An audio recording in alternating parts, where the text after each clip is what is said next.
like distortions or saturators, like things like that, stuff to beef up your sound. So clearly we've already spoken on sausage fattener a lot on this podcast. Let's move on from there. Or I guess, if you got a tight 20 minutes on sausage fattener, Evan, we can start there. Hey, you guys want to know something fucked up?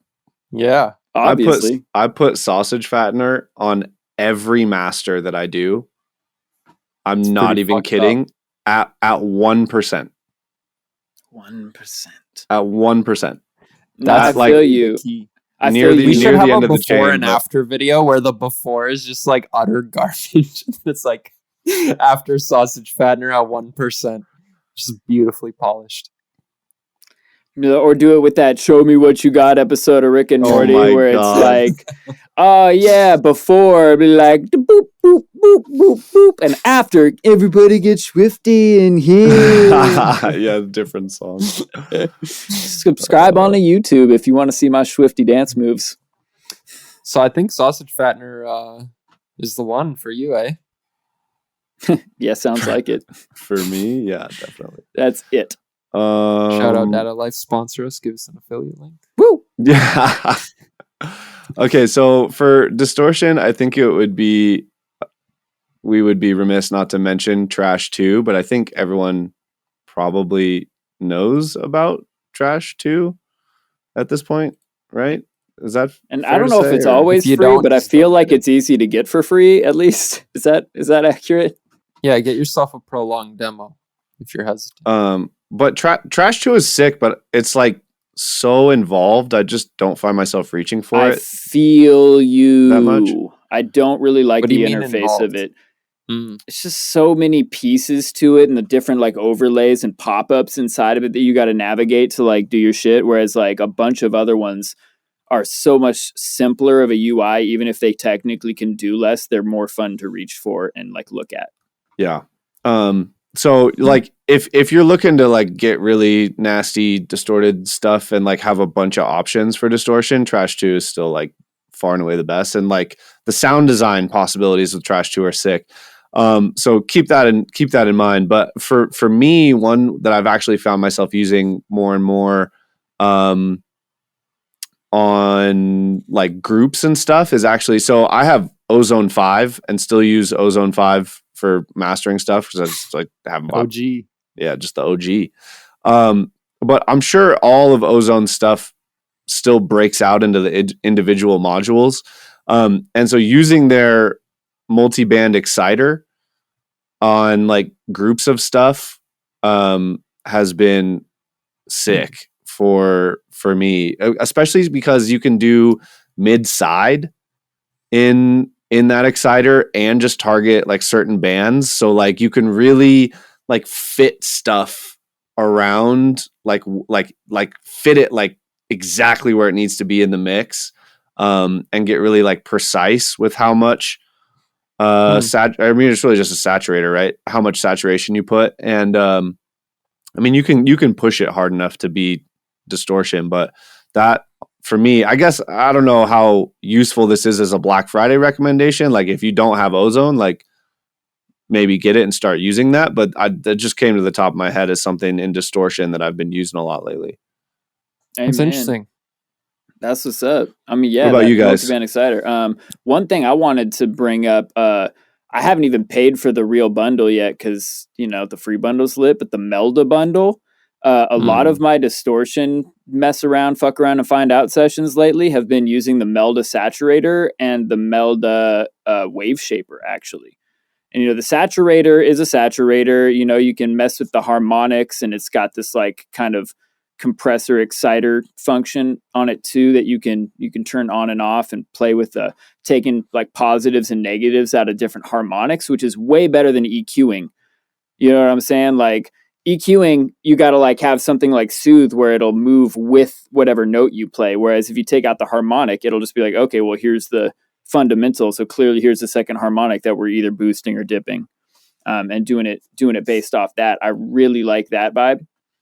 I didn't even realize it did that. Like I have the free Melda bundle and I've never even used the M Saturator. That is fucking great. I downloaded it because Alexander recommended it, and she told me a couple of the things that she was messing with, and I started with that, and then I started watching Il Gates use it, and Il Gates is then got me onto using the wave shaper, and I had no idea what a wave shaper was at that moment. And for people that don't, like a compressor has to do with time, right? Like if you go over this loudness, over this amplitude in this amount of time, will squash it by this much. And so it's very useful, but it's also limited. Whereas a wave shaper literally deals with each individual cycle of your wave.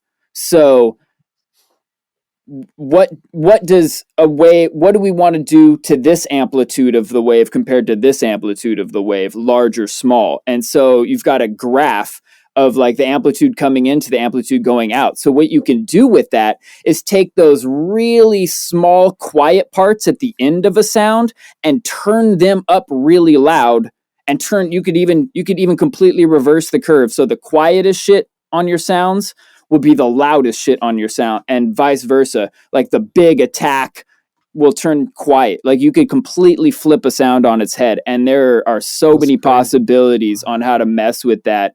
And I found like it's really fun for like using an 808, and you know the 808 comes in really hot. It's got a strong attack and a big loud part right at the beginning. Basically leave that part alone because it's working fine, but then it trails off and there's some like little fuzz down there, some little quiet shit that kind of gets lost in the mix. You can turn that shit back up and just like have the sustain and the beef and the grit of your 808 come out so hard. Sometimes it's like take basic ass 808, any 808 from my library, drag it in and throw the wave shaper on it, and then just turn up just the quiet shit. And it's like, ho, that's basically the face of my drop now, because that is nasty. That's dope, dude. I didn't even realize that, because I've been looking for, I mean, I guess the specific use case that I like need something to do this in a lot is like a hi-hat line that I have in audio, and like the transients are just too loud, but it's just like just a first bit. So using that, like, would it work like that? Like using it in the opposite way, like that you said, like make the loud parts quieter. Yeah. Could you put that on hi-hats and like turn that shit down? Yeah, for sure. Just the transient. Sick. Yeah, exactly. You could like so it's just like a square basic ass graph. The default is just a completely like correlational line just going up and to the right, you know? Just a flat line at 45 degrees. And so what you could do is for that you could just take down the loudest shit and just turn that down. So it's like it goes up and then comes back down to however loud you actually want your hi-hat transients. And then you could like turn up the middle and then keep the quietest part low. Or if you want to add sustain and grit to your hi-hat, you could turn up the lows a little bit. You could completely flip and it would probably do like a whipping in, like as if it were a reverse. And God knows what that would sound like, but nobody else is making that sound right now. Probably. Dude, that's so sick. I literally just opened it up in Ableton while you were talking and realized I had no fucking idea you could drag the points at either end that make like the normal slope and just reverse them. That's brilliant. Yeah, and then you can make multiple nodes in there to like break up the automation of that, and then you can curve the lines like an automation. It's fucking great. Shouts to Il Gates for hipping me to that when he was that I also learned during the mastering stage of I Love You Like remix. Support on Spotify, buy on Beatport right now. Wow, that's dope, man. Yeah, shout out Melda too. Like all the stuff they put out is freaking amazing. Like, yeah, it's like what, like 40 plugins almost in the free bundle. Yeah, and I mean you get like an oscilloscope too, so you can like put that on your 808 to see if your waveform is like fat enough, if you're getting enough, if you're moving enough air, and you can see if like your EQ that you turned on or any plugin you turned on is fucking up your waveform or giving you phase issues like really easily. So like, yeah, the Melda bundle. That's dope. Melda bundle, free bundle, definitely worth it no matter what day of the year it is. And I'm going to have to check in on how much their bundle is during Black Friday, because I've been really enjoying their free one. And I know the one of the cool things is the paid version I believe is a multi-band wave shaper. So you can do different things to the highs and lows, which is, so then you break that down by EQ band. Oh shit. Damn.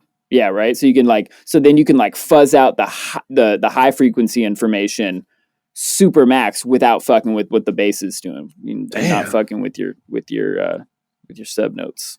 And speaking of plugins that everybody needs, especially if you're making music that you want to be in your face, if you're creating drops, if you're trying to create drop-like sections, Devious Machines Infiltrator is insane. That's the one plugin. The trial blew me away, and as soon as it goes on sale, I'm copying it, but it's still, I think, only 115-ish. That shit is crazy. Like for mud pieing, you just flip through those presets, and what it comes up with is just absolutely insane. Has so much articulation. The distortion is just immaculate. Like it just sounds right up in your face, massive, and it has movement. Like really cannot ask for more. Amen. Man, yeah, I'm gonna have to check that out. The Infiltrator from Devious Machines.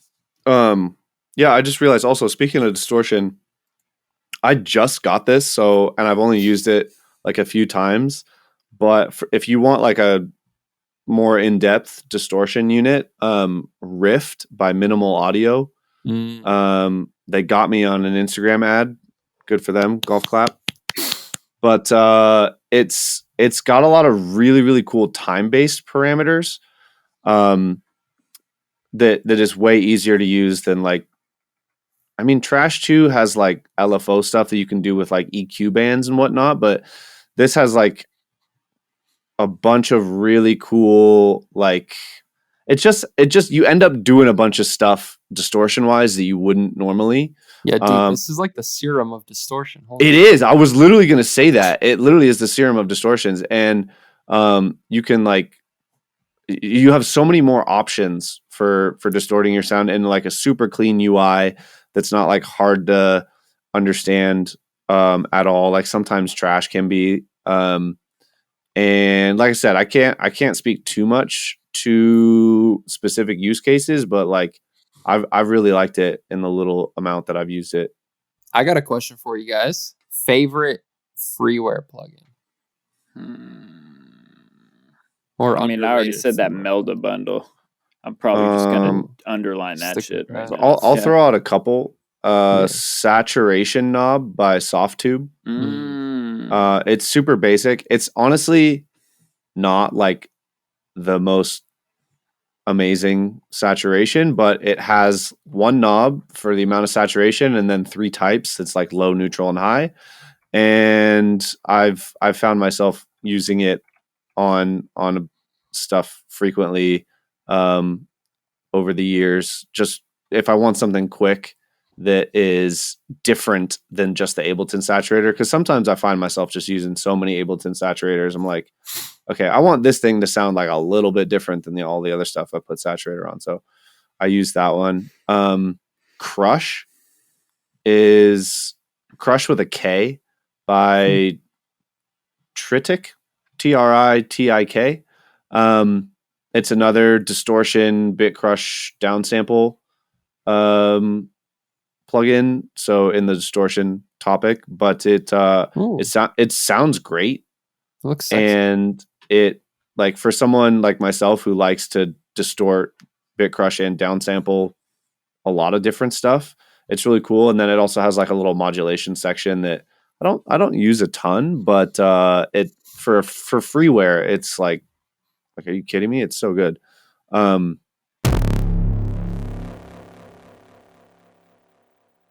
What's up, humans? Thank you so much for watching this clip. This is the Human Music Podcast. We come out with the episode every Tuesday. So if you want to see more of that, please hit that subscribe right down below. You can leave a comment down below also if you got a question for a future episode, or if you think there's another plugin that we and the other listeners and watchers should know about. And all these recommendations were from our episode 82, Best VSTs for Producers. So make sure you go check out that whole video too if you want a whole lot more good info. All right, Till next time, peace and peace among worlds. I like it.